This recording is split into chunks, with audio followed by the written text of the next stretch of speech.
How you doing, YouTube? Matt Massa Beer Reviews back with a little bit of a blended hopeful goodness here.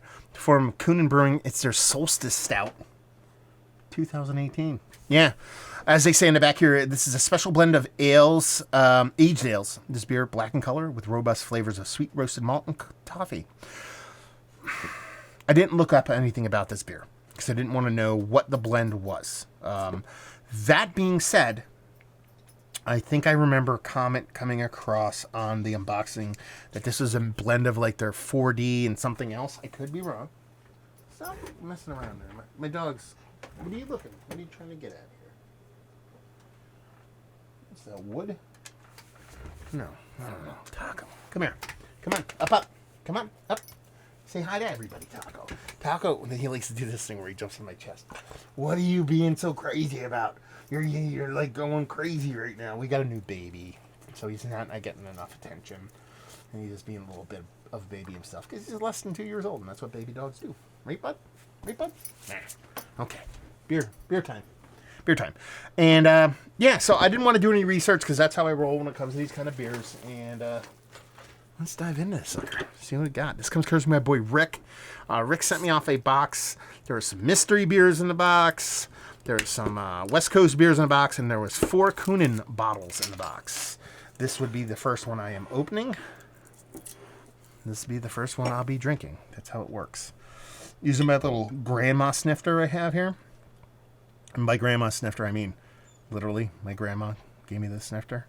I don't mean it's kind of a grandma snifter with the laser etching on it and stuff. Label-wise, listen, that's a horrible label. It is. But you know what? It's a great label. Why is it? Because it's a Kuhnhen beer. I mean, that's the thing.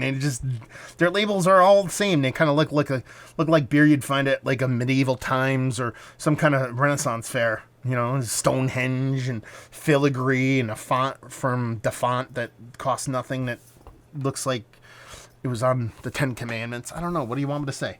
Beer-wise, it looks like a stout. Like I said, I want to erase that thought in my brain. This is like 4D. I think it was 4D and something else. Anyway, we're just going to dive into it, see what's what. It's thick. It's dark. It looks like a stout. So, yeah. Off to a big start. What's the ABV on this? No ABV! It's got to be like 12, 13%. Let's get a nose.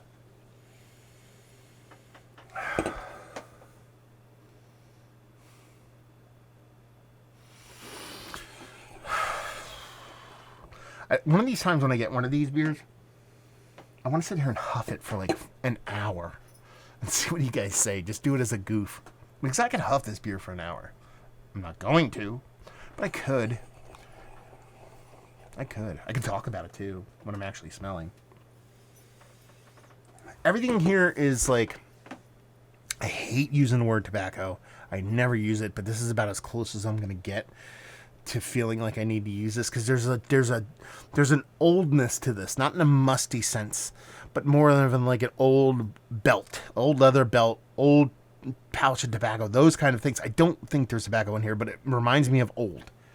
But and I want to illustrate that I'm talking about old things, not oldness. Like I said, like musty, wet, cardboardy kind of, wet booky kind of thing. That's not it here. We're talking about old man stuff. You know what I mean? Like that old leather. Like I said, it's just like pipes and just a tackle box. That's a bad one because that makes me think of old fish and lead. But you know what I'm talking about. There's this rich oldness to it with this sweet, soft, not soft. Why am I saying soft? Sweet, rich, ripened, over-ripened, dried figgy date thing going on here. But there's also like a molasses component. I mean, it's rich old ale. It's definitely, I would hope I would say if I drank this blind or I drank this not knowing, I had somebody explain to me what was in this beer, I believe, that it's more of a barley wine stout blend is what this is. They call it a stout. It's very much a stout, but there's very much barley wine components within the stout. You get that chocolate malt, a little bit of roast, this nice boldness to it, but then you get that kind of toffee, kind of dried fruitiness from it, and that sweetness that is really inherent to, one, a dog whining, and two, it being kind of a stout barley wine blend. Dive it in. Cheers.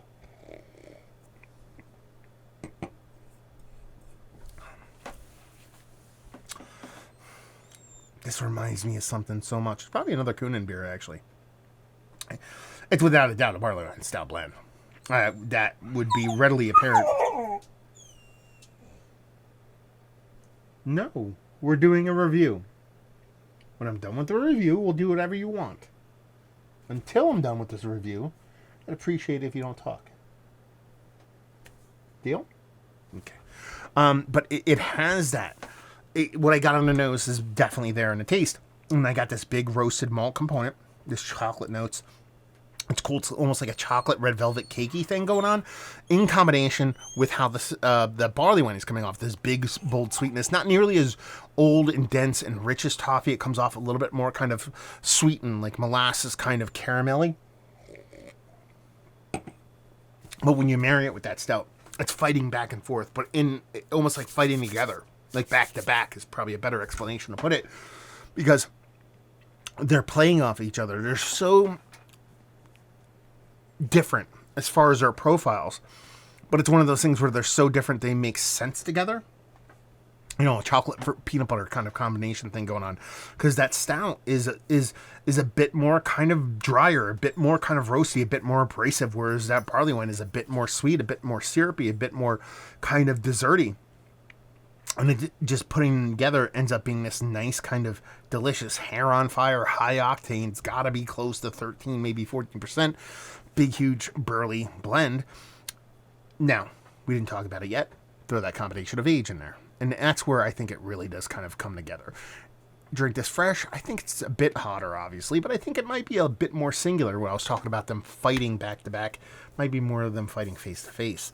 Once you get that kind of 3 years on this beer, that's where I think they start to meld together. They become one beer, but still have those kind of differences floating around, and end up being just a really tasty, really well done beer. I mean, listen, again, it's Kuhnhen. I'm going into this beer expecting amazingness. That's what I'm expecting, because it's Kuhnhen, and it's what they're supposed to do. I love them. They're one of my favorite breweries. They might be Mount Rushmore status brewery, period, for me. That's how much I love Kuhnhen. And this does not disappoint. Now, you'd be like, well, no shit, Sherlock. You're a homer. You love Kuhnhen. You'll like anything they do. I will always argue the opposite of that. And that I expect the best from them. So if they don't deliver the best, I think I'm going to say so. I think I'm going to say this beer's fine, but it's not what I expect from Kuhnhen. This is not the case. This is what I expect from Kuhnhen, and I got it, if not more. So I think, even though most of us, I would hope when we do this beer stuff, we go into these with a little bit of, open-mindedness, not so many preconceived notions, but we're humans. We can't help that sometimes. And I think that rings true through most of the reviews I try to do. And just the brass tacks this is delicious beer. Absolute pleasure. Big, bold, robust, but so drinkable at the same time. Absolutely fantastic. Got to be barley wine stout blend. Anyway, thank you very much. Jesus Christ. This is a very, very tasty beer, especially with it being aged. Rick is the man. Yeah. Throwing us off. Thank you very much, brother. Let's talk about it. It's one of the better, big burly beers. Big burly malty beers I've had. Yes. Yeah, Mount Rushmore says. I got 4 Kuhnens. I can probably have 4 Mount Rushmores, to be honest with you.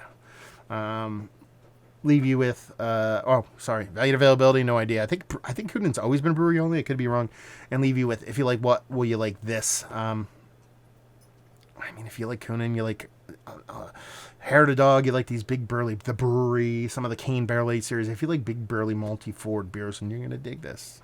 If you don't like this and the beer's not sideways for some bizarre reason, like it was cooking on top of a stove or it's got a ton of oxidation, then you don't like this. Like, this is like not the beer for you. Like, you just don't like these kind of beers. That's the point. You wouldn't like it. You'd be like, I only like lagers, and you're going to just be like, this is shit beer. Well, no, you're shit, not this beer. So there you go. Hopefully you guys enjoyed the review down there if you want to talk about it. Massive Beers, if you want to check me out doing the social media stuff, Beer Massive. If you want to check me out doing the podcasting thing, hopefully you guys enjoyed the review. Hopefully enjoying a little beer right now. Hope we'll see you next time. Cheers.